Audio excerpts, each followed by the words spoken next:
আসসালামু আলাইকুম রহমতুল্লাহ। সম্মানিত দর্শক, আসন্ন 14ই ফেব্রুয়ারিকে কেন্দ্র করে ভালোবাসা দিবসের নামে যে বেহায়াপনা, অবেলাল্লাপনা ও অশ্লীলতার প্রচলন ঘটে চলছে, এটা একজন মুসলিম ব্যক্তির জন্য সম্পূর্ণরূপে নিন্দনীয় ও গর্হিত কাজ। ভালোবাসা দিবস নামে প্রথমত কোনো কিছু হাদিসে উল্লেখ নেই। এটা একটা বিধর্মী সংস্কৃতি, বিধর্মী কালচার, যেটা আমাদের মুসলমান জাতিকে, বর্তমানে মুসলমানদের ভাই বোনদেরকে মারাত্মকভাবে আক্রমণ করে যাচ্ছে। এটা ভালোবাসা দিবস নামে ইসলামে কোনো কিছু নাই।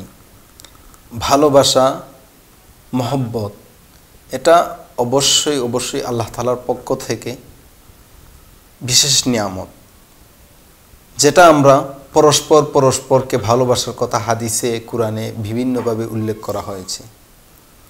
ভাই ভাইকে মহব্বত করবে আল্লাহ তাআলার উদ্দেশ্যে, মা ছেলেকে, ছেলে মাকে, বাবা সন্তানকে, বন্ধু বন্ধুকে, একজন মুসলমান আরেকজন মুসলমানকে ভালোবাসবে। এটা খুব ভালো জিনিস।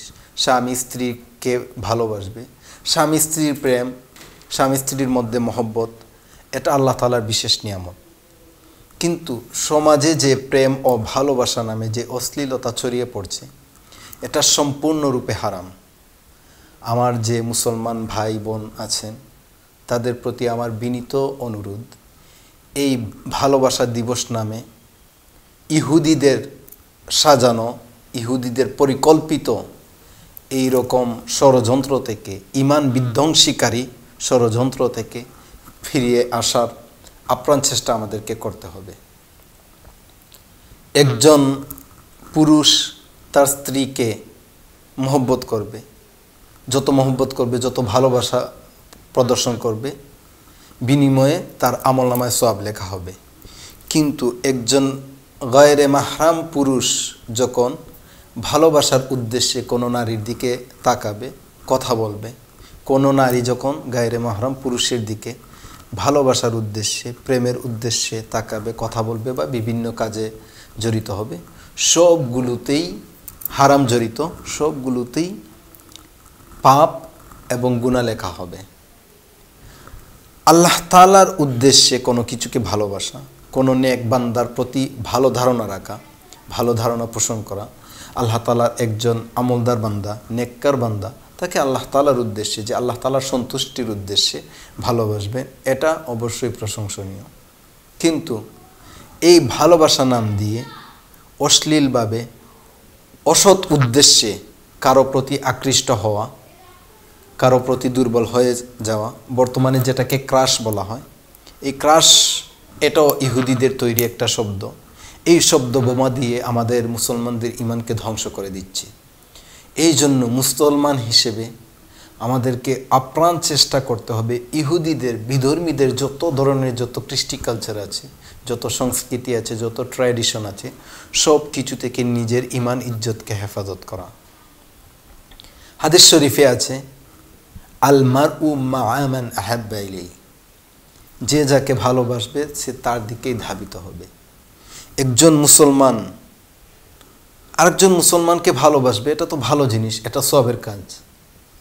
কিন্তু একজন মুসলমান আরেকজন বিধর্মীর কোনো কৃষ্টি কালচারকে তার আমলনামায়, তার ব্যক্তিগত জীবনে, সামাজিক জীবনে, রাষ্ট্রীয় জীবনে প্রয়োগ করবে, এটা কখনোই মেনে নেওয়া যায় না।